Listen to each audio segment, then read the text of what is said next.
Mesdames et messieurs, bonsoir. Il est 20h sur les antennes de la télé Futur Média. C'est parti pour le sommaire de cette édition. Affaire Khalifa Sall. Les avocats du maire de Dakar vont introduire dès ce lundi une demande de liberté provisoire pour leurs clients. À marge de cette affaire, l'imam Abdulaziz Ndoye demande au chef de l'État de profiter du deuil qui frappe le Sénégal pour apaiser le climat politico-social. Lutte contre l'insécurité. 2 bandes d'agresseurs tombent à Thiaroye. Le premier, composé de 8 individus, est poursuivi pour association de malfaiteurs entre autres. Le deuxième, uniquement composé de femmes, risque la poursuite du délit de trafic de faux billets de banque. La situation tendue ce matin à Yavuz Selim. Les travailleurs ont dénoncé l'attitude de la direction qui menace de licencier leurs délégués. Mais aux dernières nouvelles, les 2 parties ont trouvé un terrain d'entente. Basketball, bonne entrée en matière des Lions au tournoi de la zone 2. Le Sénégal s'est imposé cet après-midi à Bamako devant le Cap-Vert 78-64. Le ministre des Sports du Sénégal réagit à l'élection de Amar Mat à la tête de la CAF. Matarba attend qu'il relève les défis de l'Afrique en matière de football. Justement, la chute de Issa Hayatou et l'élection du Malgache à la tête de la Confédération africaine de football. Au menu de l'invité du 20h, Mamadou Ibra Kane reçoit le président de l'ANPS, Mamadou Koumé. Voilà le sommaire de cette édition. Dans quelques instants, le développement.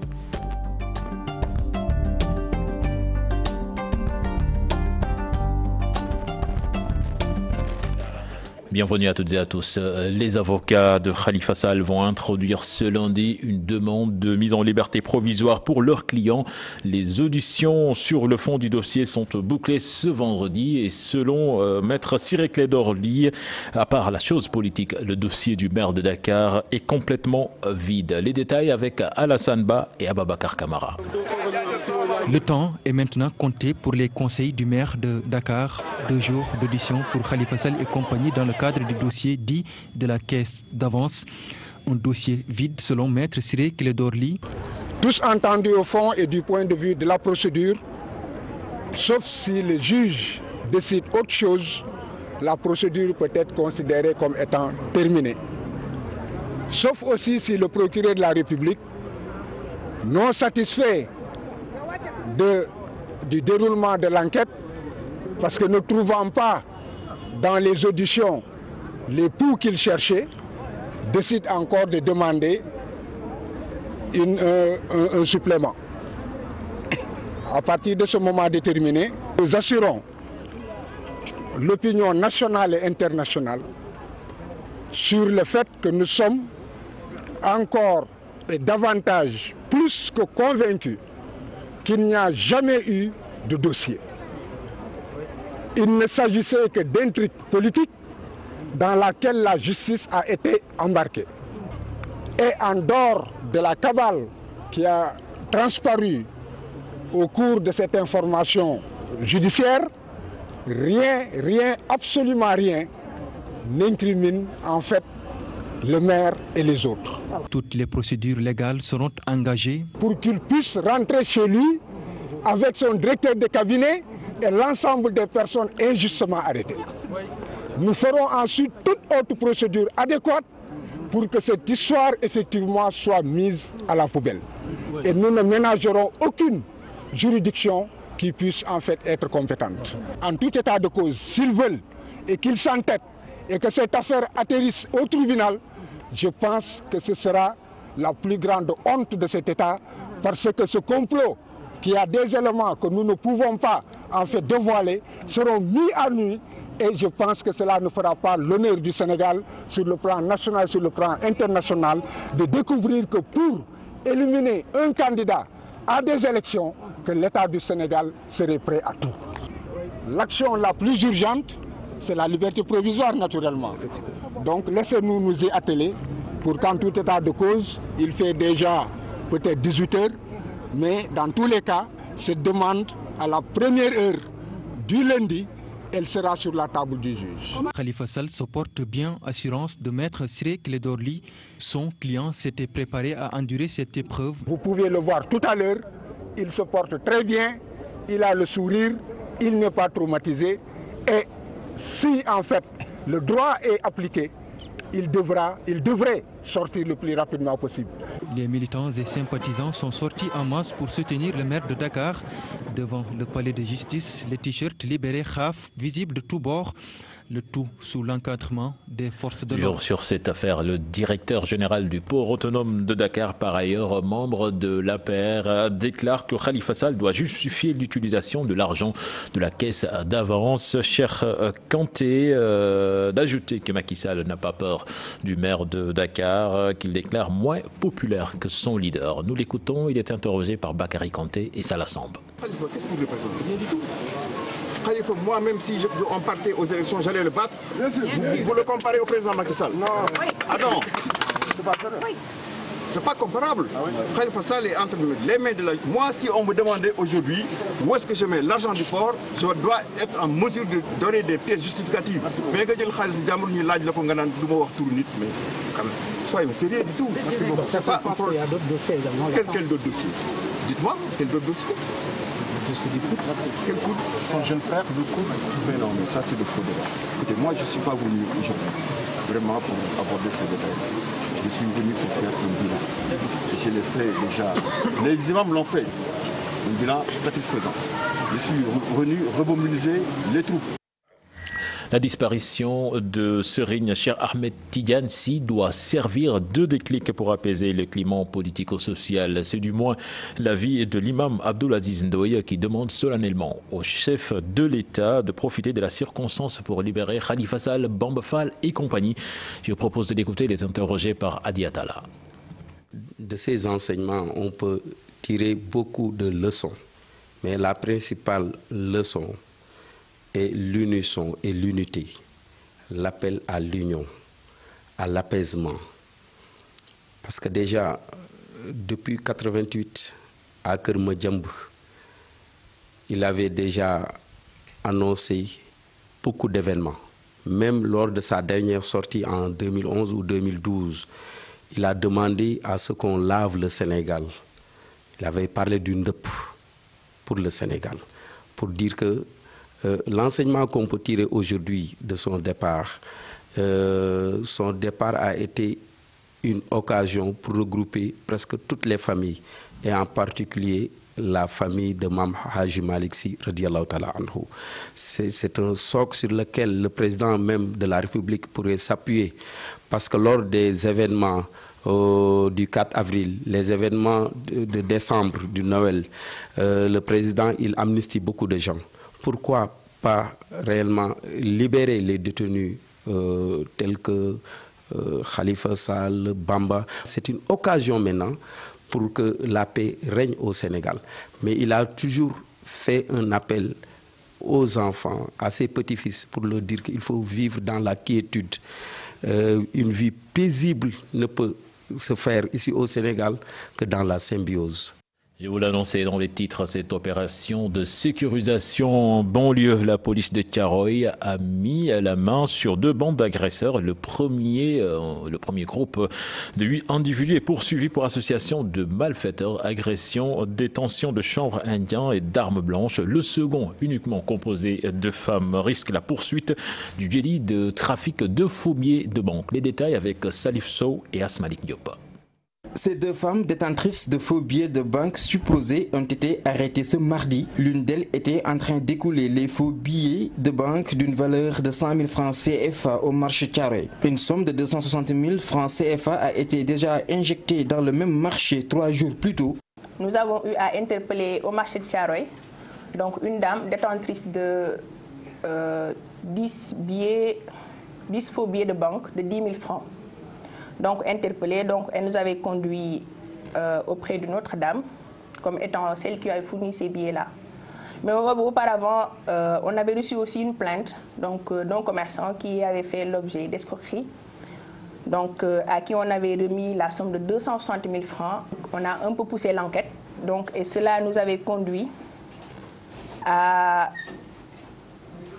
constater que le numéro de série qui était sur les billets trouvés par devers la femme interpellée au marché de Thiaroye était le même Cette bande de 8 individus, quant à elle, a été mise hors état de nuire ce mercredi matin. Les malfaiteurs supposés détiendraient par devers eux 7 machettes, 3 couteaux, 700 grammes de chanvre indien et une moto de marque T-Max volée dans la nuit du mardi au mercredi passé.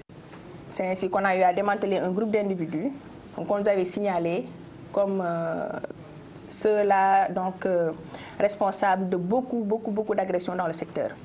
Donc la personne même propriétaire de cette moto-là avait reçu des coups de couteau et avait déposé plainte au commissariat.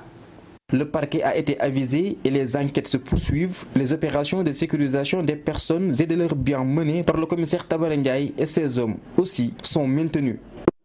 Salif Sow, une dizaine de mesures prises par le ministère des Infrastructures et des Transports routiers pour diminuer de façon drastique les accidents de la route. Nous nous sommes intéressés à l'une d'entre elles, à savoir l'obtention du permis de conduire à 30 ans. Une mesure diversement appréciée par les acteurs du secteur. Un reportage signé Chertidiane John et Diafaraba. 22 ans. 22 ans.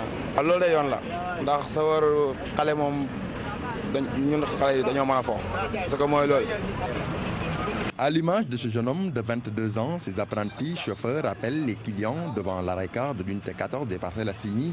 Son rêve le plus ardent, devenir chauffeur de transport interurbain. Désormais, pour avoir un permis de conduire de cette nature, il faut être âgé impérativement de 30 ans. Il est temps que les autorités trouvent des solutions aux nombreux accidents. Je suis d'avis pour l'obtention du permis à 30 ans. Une mesure qui divise les chauffeurs actifs.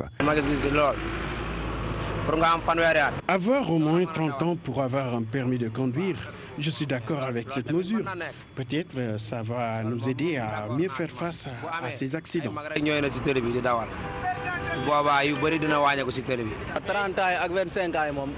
Que ce soit 25 ou 30 ans, c'est du pareil au même.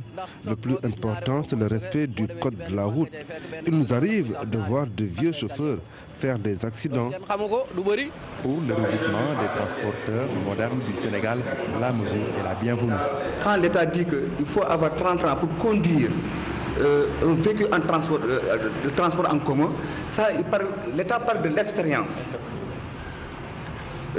Transport en commun interurbain, il faut avoir de l'expérience. La modification et l'augmentation du nombre de places des véhicules de transport importés, un fait qui n'agrée pas le rétramos. Nombre de places, peut-être 40 places, arrivées au Sénégal.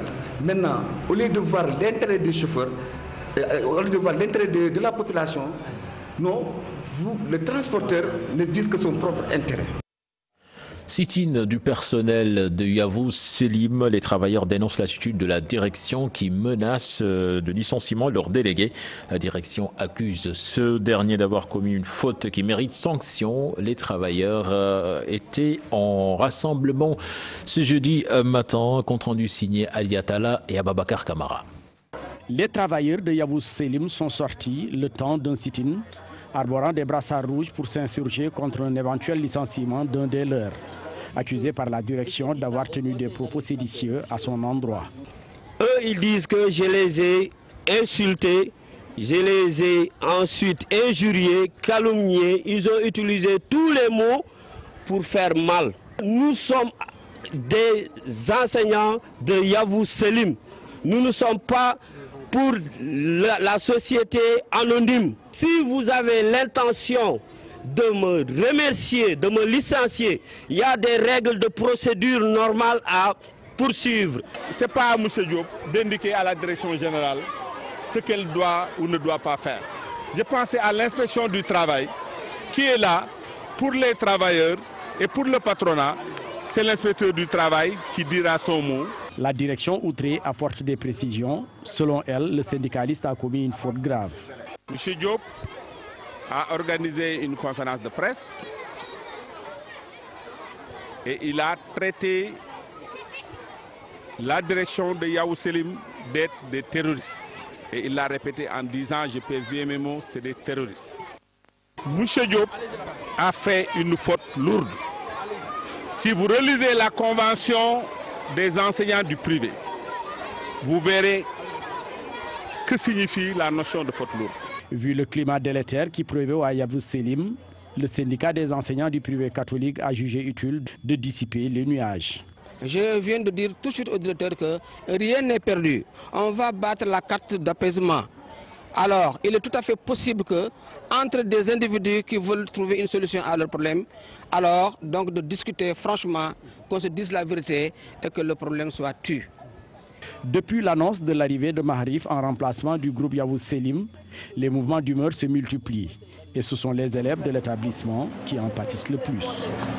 Adiatala, aux dernières nouvelles, les deux parties ont trouvé un terrain d'entente. La direction qui sursoit sa menace et les travailleurs qui saluent la décision. Tout est bien qui finit bien. Dans la commune de Gandon, située dans le département de Saint-Louis, les habitants des villages de Gobar, Tileiboy, Salguir, Tirir et Madiop Bassi sont confrontés à un manque d'eau potable. Elles ont manifesté leur colère et réclament de l'eau potable au même pied d'égalité que les autres localités de la région. Ces populations consomment depuis des décennies l'eau saumâtre du fleuve. Compte rendu donc de cette manifestation signé Ousseynou Diop et Habib Sek. Les populations des villages de Kileboy, Madiop Bassine, Kiri, Salguir et Gobak sont confrontées à d'énormes problèmes d'eau. Elles consomment depuis des décennies cette eau saumâtre, de même que les animaux, ce qui a provoqué leur colère. Est impropre à la consommation. Nos enfants jouent dans le fleuve, les animaux boivent ici. Les habitants des 5 villages se disent outrés par cette situation qui a duré depuis leur arrivée dans la localité et demandent l'intervention des autorités locales. Pour les habitants de Kileboy, l'eau que ces populations utilisent est à l'origine de plusieurs maladies. Ça pose d'énormes problèmes parce qu'il y a des risques liés à des maladies, donc telles que la bilharziose. Donc c'est un risque que les élèves ou bien les enfants en cours. Il y a tout dans les eaux du fleuve. C'est pourquoi tous les adultes sont malades. Tous les gens du village souffrent de pathologies. Cette manifestation est la première du genre organisée dans les villages de Kileboy, Goba, Madiop Bassine, Kiré et Gobar. Les habitants menacent les hommes politiques à quelques mois du début de la campagne électorale pour les législatives s'ils continuent la sourde oreille à leurs revendications.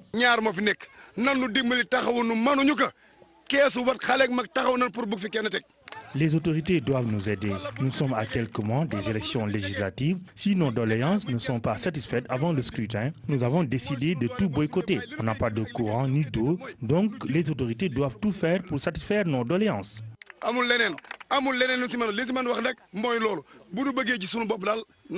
Ces manifestants de la commune de Gandon ne veulent plus consommer cette eau saumâtre. Elles souhaitent l'implication des autorités locales pour trouver des solutions dans les plus brefs délais, sans quoi prochainement elles vont passer à la vitesse supérieure.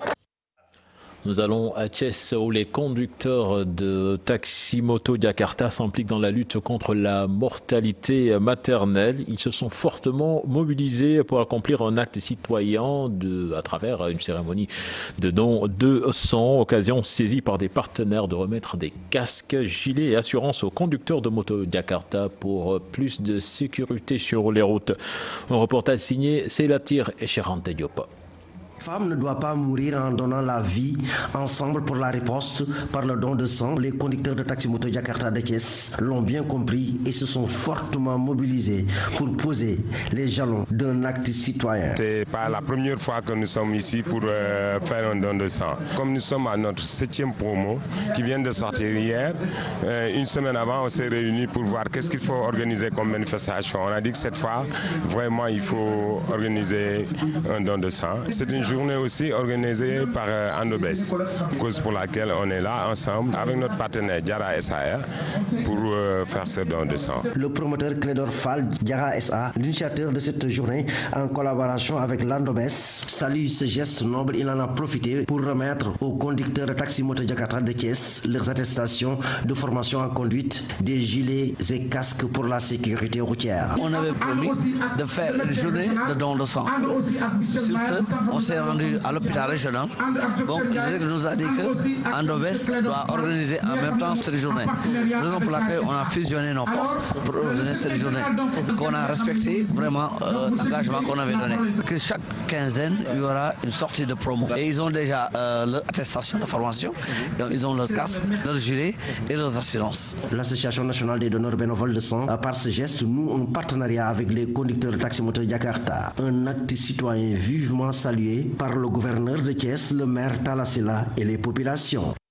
Nous parlons de médecine à présent. L'expertise locale sénégalaise se renforce à travers une formation appelée bioinformatique appliquée à la génétique humaine et animale. Enseignants, chercheurs, pharmaciens étaient en conclave pour mieux maîtriser les nouvelles technologies et pour mieux appréhender les maladies infectieuses. Compte rendu signé Aïssatou Paye et Diafaraba. Un cours destiné à renforcer les capacités intellectuelles des acteurs de la santé. Un terme bioinformatique pour une parfaite maîtrise des nouvelles technologies scientifiques. La bioinformatique donc permet de préparer nos scientifiques, préparer nos chercheurs à comprendre les données issues de la génétique pour pouvoir en temps réel confirmer l'émergence ou la présence d'une pathologie nouvelle. Jusqu'à une période récente, ces données, même si ces analyses ont été faites aux États-Unis, les données issues de ces données ont toujours été lues, interprétées, analysées par des Américains et par des Européens. Pour les bénéficiaires de la formation, de solides acquis. Donc des outils qui nous permettent aujourd'hui, une fois que nous avons fait nos travaux de laboratoire, de pouvoir donc en un temps très record utiliser soit des programmes, soit des outils en tout cas qui sont dans le net, de pouvoir les utiliser, de pouvoir analyser de façon très rapide et d'obtenir également des résultats très efficaces. On avait une ébauche de la bioinformatique, mais cette fois-ci nous sommes mieux orientés et ça nous permettrait de mieux diriger nos travaux de recherche. Avec à la clé un important plateau technique financé par la Banque mondiale. Que vous avez un outil aujourd'hui que vous allez parfaire, cet outil vous permettra d'améliorer la qualité de vos travaux et de bien orienter vos recherches.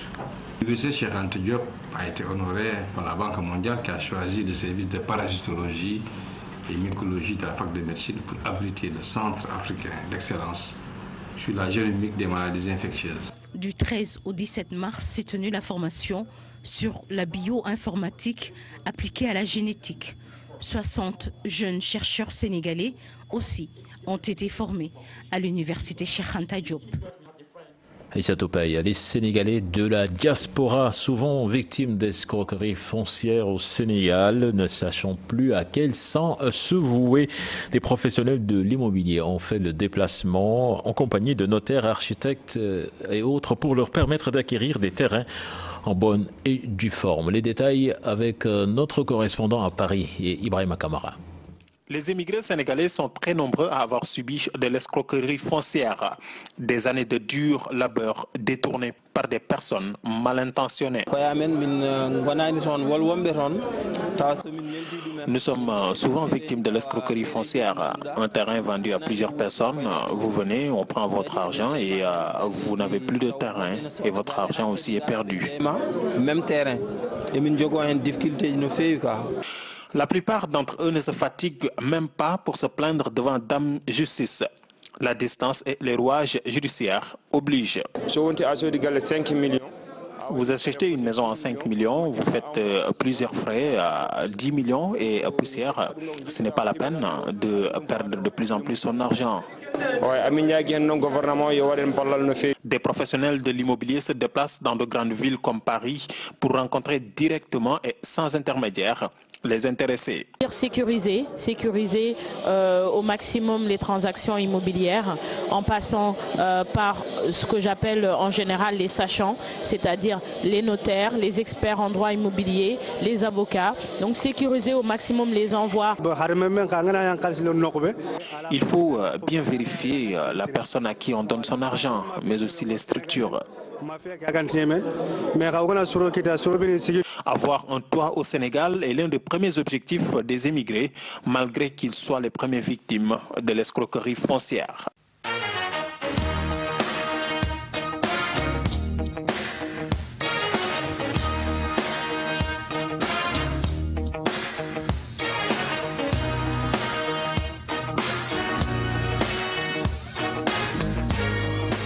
Le sport avant l'actualité internationale. Basketball, bonne entrée en matière des Lions du Sénégal au tournoi de la zone 2.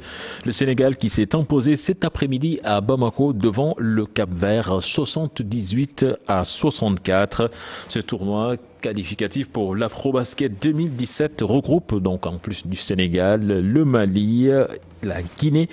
Le retour est prévu à Dakar. Nous parlons toujours de basket avec ces 189 entraîneurs de basketball, karaté et football qui ont reçu leur diplôme de premier et deuxième degré. Les récipiendaires comptent partager leur savoir pour former de futurs champions. Le ministre des Sports rassure les sportifs que ces sessions de formation seront pérennes. Compte rendu signé Pape Faraning et Younous Diatta. Une bouffée d'oxygène pour les sports sénégalais avec la formation de 189 entraîneurs dans différentes disciplines. Les récipiendaires sont d'attaque pour encadrer de futurs champions. Lorsqu'on faisait le stade de deuxième degré, on a appris quelque chose de nouveau qu'on n'avait pas.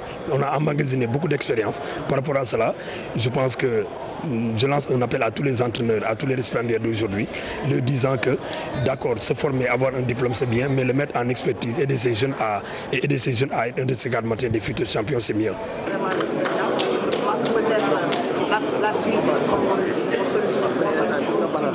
Il faut toujours servir. Le fait de passer une vingtaine de jours, on apprend pas mal de choses. Et puis il y a l'échange entre les coachs qui sont là-bas. C'est tellement enrichissant que au finish, forcément, en rentrant, on amène quelque chose avec nous. Plus qu'une aubaine pour certaines disciplines qui n'ont pas eu de formation depuis plus de 10 ans. En plus, parce qu'on ne peut pas faire du sport sans formation.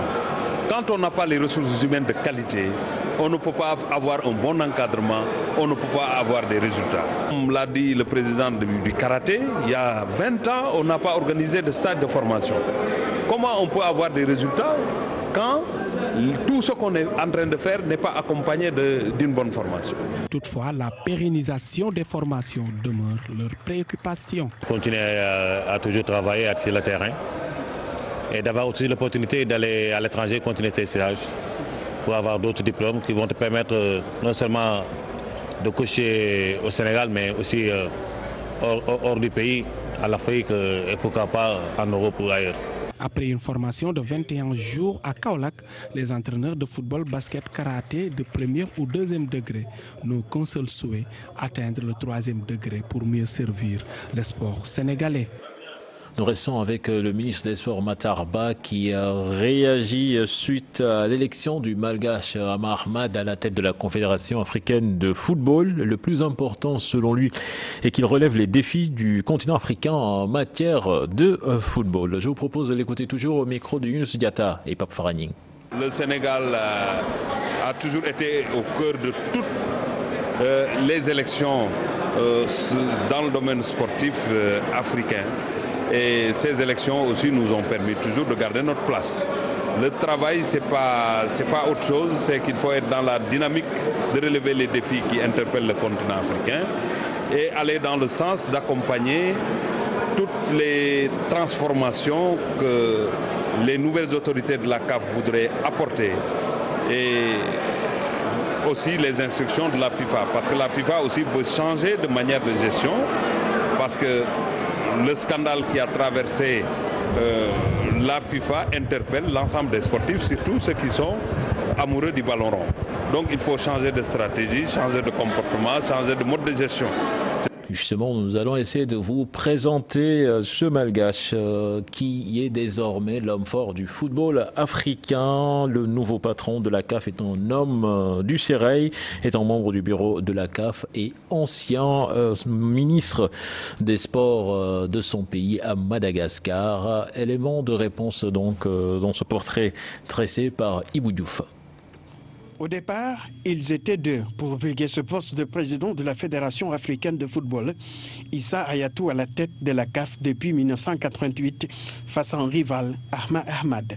À l'arrivée, un nouveau patron, une victoire qui a surpris certains observateurs.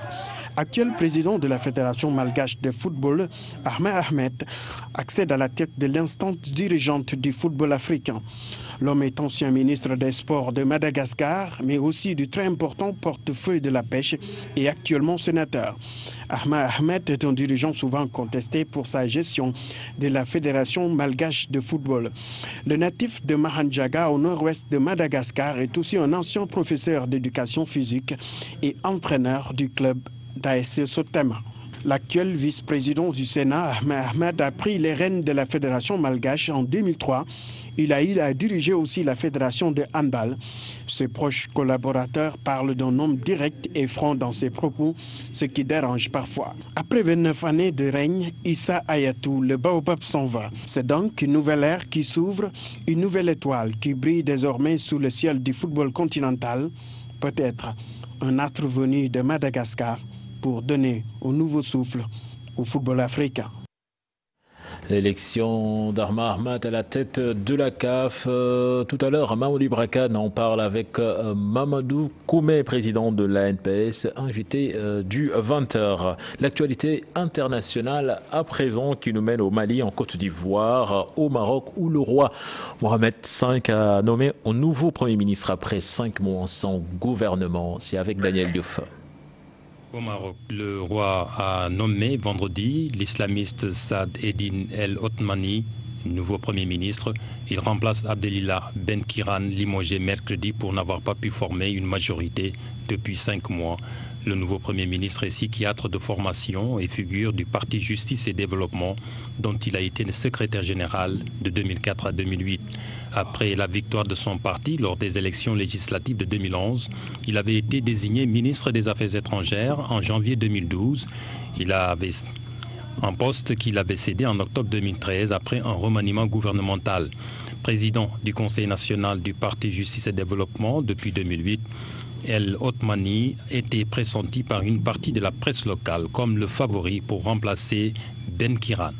Après la phase de sensibilisation, la Côte d'Ivoire se lance dans la répression contre les sachets plastiques. Les sachets plastiques interdits sur le territoire ivoirien depuis 2013. Jeudi, la ministre ivoirienne de la salubrité, de l'environnement et du développement durable a investi le terrain pour inaugurer cette phase répressive. Accompagnée de ses équipes et d'un important dispositif d'agents de sécurité de l'État, elle a procédé à la mise sous scellé de 3 entreprises qui s'adonnaient encore à la production de sachets plastiques.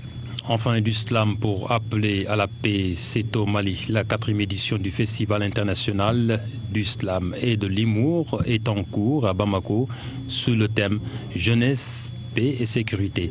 Les femmes bien représentées pour marquer leur vulnérabilité dans les situations d'insécurité. Les organisateurs veulent user du stylo et des mots pour dénoncer les violences faites aux femmes. Une invite à un climat de paix. Daniel Diouf, merci. Prochain rendez-vous pour l'information, ce sera à 0h avec le tout en images. Mais en attendant, on vous laisse avec Bouba qui est déjà en place pour les besoins de la permanence. Bouba, bonsoir. Bonsoir, cher. Merci pour le journal. Le point final, vous le savez, c'est l'invité qui arrive dans un instant et nous parlons de la Confédération africaine de football dans un instant.